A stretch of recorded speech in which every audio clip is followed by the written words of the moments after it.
I use they, them only, but I use Demi Man as a way or a reminder that um, to find what masculinity really means to me.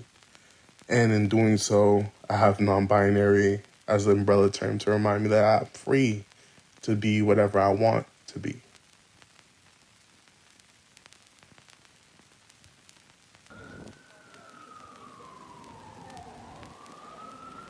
I believe that every emotion is related to gender, but I would say especially confusion, frustration, happiness, sadness, and acceptance, if that's an emotion, you want to label that as such. And how does that align with your perspective on gender? Well, I think gender is kind of stupid. So my perspective on it is dumb poopy butts. But I changed my projection. I changed my perspective on gender by kind of aligning it with those emotions, but at the same time, like aligning it with my emotions, but separating it from like emotions as an idea, Mm. in a sense where I have certain emotions about being, being, seeing, and just certain genders, and that's just my like personal perspective on it, or whatever. I really just wish that more people realized that this is all just a performance. I think that like the older I got, the more I started thinking about gender, and especially when I started correlating the performance of gender with my natural, very performative personality. I think I'm a kind of a natural orator. And so, in any given situation where I need to present myself, which feels like most of my life, what I'm presenting myself as and what I want the audience to receive is kind of my thought process when it comes to understanding what gender is, and furthermore, what like more legally backed definitions of being non-binary are. I think I have a very type. I have a lot of traits of a type a B brain. I don't know, whatever one's not creative, whatever the logical and analytical part is. I think I have a lot of traits of that as well, and so I'm able to understand all of these like laws and stuff being passed to limit the identities or limit the existence, erase the existence of trans people of all uh, walks and facets of life, non-binary, transgender, two-spirit, or other.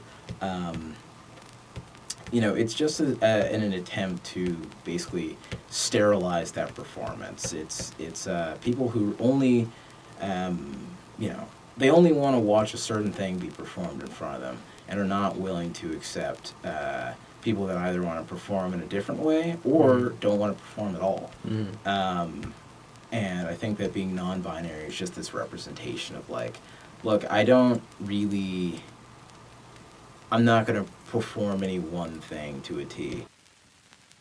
When I think of gender dysphoria, I think of feeling out of, hmm, feeling out of whack or not matching with how you present outwardly with with your inner gender expression. My experience with gender dysphoria, I was a person that used to work out a lot and I was very muscular.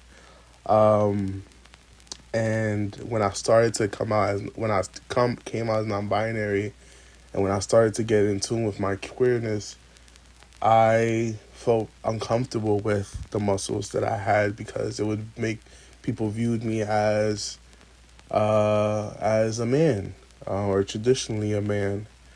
Um, I would work out. I remember working out and doing push-ups and feeling weird because I remember I would do push-ups in competition with men because I would do push-ups to chase a better position when I played football. Instead of being a third string or a second string, I wanted to be the first string or starter. And I would think about my male peers and the team and wanting to be better than them. And so I exercised thinking about chasing the idea of me being better than another man or another boy. And just it just brings back memories or feelings of being uncomfortable with my gender expression, with my expression when it comes to masculinity. Like about my identification. Mm-hmm. Or Well, just in general, even. I think it's kind of honestly what people would say now is like a canon event, low key. Because to understand your gender, you have to question it, which I think that's what, for me, that's what gender dysmorphia is, kind of questioning and not being sure of your gender. And because of outside factors, you feel more like, yo, is this my gender? Like, people keep calling me this. Like, am I that? And, like, I look like this. I have these parts, but I don't feel like this. Mm-hmm. That's, for me, gender dysphoria. But, of course, it's different for everybody. It goes deeper. Some will go more surface level. And I would say I have gender dysmorphia, like, all the time, low-key.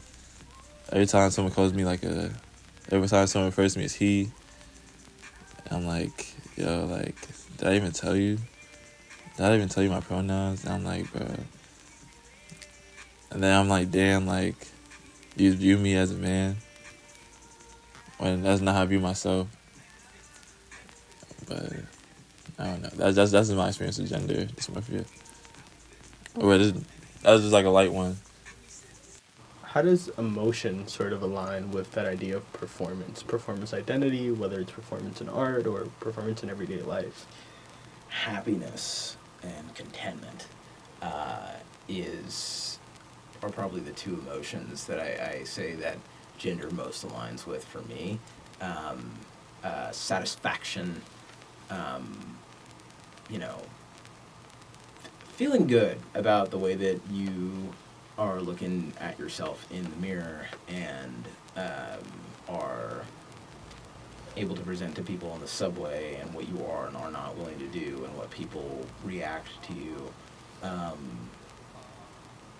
Again, so much of it is a performance that you're always going to be very aware of how your audience reacts. And so people are going to treat me, address me, and think of me in a different way if, I walk out of my house in eyeshadow, lipstick, and a skirt. They're going to think of me differently than if I walk out of the house and I have a beard and I'm in a t-shirt and jeans. Honestly, gender dysphoria would be cured if there wasn't a binary to begin with. A woman could be as brick as she wants to be or present, and she'll feel safe. She doesn't feel that she has to live up to certain ideals or aesthetics of womanhood. Trans men or non-binary masked people don't have to live up to being hard and rigid. And yeah, like, honestly, if it was to be cured, it's from a person-to-person level. Whether they get on T or E, or get surgery or put clothes on and find the best ways they fit for themselves, their gender expression when it comes through clothing. But honestly, if the binary disappears, I don't think it's going to happen. We're deeply informed by it and it's deeply entrenched in our culture. But if it magically or throughout time deteriorates and people can exist however they want to exist or however they are existing, gender dysphoria would disappear.